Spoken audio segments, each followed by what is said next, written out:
মইতো এখন ছবি বুলি ভবাই নাই। মই ভাবোঁ এয়া জুবিন গাৰ্গ ডাঙৰীয়াৰ অসমবাসী ৰাইজৰ প্ৰতি আগবঢ়োৱা প্ৰসাদ। আমি যেনেকৈ মন্দিৰলৈ গ'লে প্ৰসাদৰ ভাগটোৰ কাৰণে ৰৈ থাকোঁ, বা নামঘৰলৈ গ'লে প্ৰসাদৰ ভাগটোৰ কাৰণে ৰৈ থাকোঁ, বা বিভিন্ন ধৰণৰ যিমানবোৰ বেলেগ বেলেগ ধৰ্মাৱলম্বী লোক আছে, সকলোৱে ভগৱানৰ উপাসনাস্থলীলৈ গ'লে কিবা এটা ল'বলৈ যিদৰে ৰৈ থাকে, মই ভাবোঁ তেনেকৈ অসমবাসী ৰাইজে ধৈৰ্যৰে অপেক্ষা কৰিব। আজি প্ৰথমটো দিন, বহু মানুহে টিকেট পোৱা নাই। এসপ্তাহলৈ বহুতে নাপাব, দুসপ্তাহলৈ আমি বাট চাম, 3 সপ্তাহলৈ বাট চাম, এমাহ 2 মাহ, মুঠতে ছবিখন সকলোৱে মন্দিৰৰ প্ৰসাদ গ্ৰহণ কৰাৰ দৰে চাব লাগিব। সেইটোৱে সকলোৰে পণ হ'ব লাগে। আৰু দ্বিতীয় কথা, আৰু জাতিয়ে ইতিমধ্যে পণ কৰিছে বুলি মই অনুভৱ। দ্বিতীয় কথাটো হ'ল যে আজি দেখিছোঁ কোনোবাই ফেচবুক বা এনেকুৱা ছ'চিয়েল মিডিয়া ছাইটত ছবিখনৰ অলপ মৰমতে হওক ক্লিপবোৰ আপলোড কৰিছে।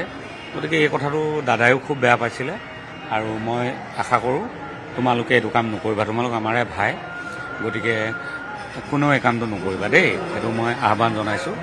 আৰু তৃতীয় কথাটো হ'ল আজিকালি অনলাইন ছাইটবোৰত হাউচফুল দেখুৱাই দিয়ে, কিন্তু তথাপি 10% মান টিকেট চিনেমা হলৰ কাউণ্টাৰত থাকে, ঠিক আছে। গতিকে কোনোবাই যদি অনলাইন ছাইটত হাউচফুল দেখিছা, তেনেহ'লে টিকেট কাউণ্টাৰত এটলিষ্ট এবাৰ খবৰ কৰি যাবাহি যে টিকেট খালী আছে নেকি। 10টামান টিকেট অন্ততঃ এটা শ্ব'ত থাকে। গতিকে এইখিনি ইনফৰ্মেশ্যনে দিলোঁ, আৰু মই নিজে আহিছোঁ, গতিকে আৰু ক'বলগীয়া একো নাই, ছবিখন চাওঁ। দাদা আৰু এটা কথা, আপুনি জুবিন গাৰ্গৰ জন্মদিনৰ কাৰণে এটা বিশেষ উপহাৰ আপুনি দিয়াৰ কথা কৈছিল, গানেৰে হয়তো তেওঁক শ্ৰদ্ধা জনাব এবাৰ।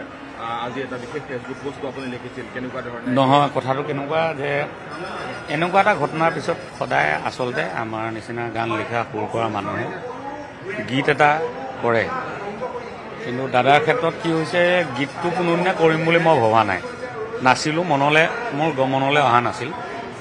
সেইদিনা যেতিয়া গৰিমা বৌক চিতাভস্ম বিসৰ্জন দি থকাৰ ছবিখন দেখিলোঁ, আপুনি মানে মনলৈ গানটো আহিল। তো এতিয়া ভাবিছোঁ যে আজি যিহেতু দাদা আহি উপস্থিত হৈছে বুলিয়ে মই ভাবিছোঁ, আৰু তেখেতে ন্যায় নোপোৱালৈকে তেওঁ আমাৰ লগত আছে বুলিয়ে মই ভাবি থাকোঁ। সেই ভাৱনাটোৰ পৰা মোক কোনো আঁতৰ কৰিব নোৱাৰে, আৰু সেইকাৰণে তেখেতক আজি জনাইছোঁ যে চিনেমাখন ৰিলিজ হ'ল যেতিয়া আজি কামটো আৰম্ভ কৰি দিওঁ নেকি। আৰু তেখেতক সুধিয়ে কৰিম, যি কৰিম। মই জন্মদিনৰ দিনাই মই কৰিবলৈ চেষ্টা কৰিম। হয় হয়, কোনে গানটোত কণ্ঠদান কৰিব? যিমানবোৰকে পাৰোঁ চবকে নিয়োজিত কৰিম তাত। আৰু কিবা ক'বলগীয়া? নাই, একো ক'বলগীয়া নাই। খালি কোনেও পাইৰেচি নকৰিব, কোনেও অপ্ৰীতিকৰ পৰিস্থিতি সৃষ্টি নকৰিব, আৰু জুবিন গাৰ্গ ডাঙৰীয়াৰ ন্যায়ৰ কাৰণে আপোনালোকে যিখন যুঁজ দিছে, সেই যুঁজখনৰ পৰা কোনো কাৰণতে আঁতৰি নাই। SITও মাতিছিল, আপুনি SIT গৈছিল।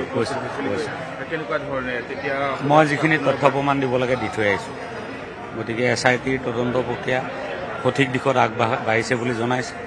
আগবাঢ়ক, ন্যায়ালয়লৈ যাওক, আৰু ন্যায়ালয়ৰ জৰিয়তে ফাষ্ট ট্ৰেক কোৰ্টৰ জৰিয়তে যাতে ক্ষিপ্ৰতাৰে দোষী কোন উলিয়াই, দোষীটোতো SITয়ে উলিয়াই দিব, খালি দোষী বুলি প্ৰমাণ কৰিব লাগিব যে তেওঁ প্ৰকৃততে দোষী হয়নে নহয়, হয় নে নহয়।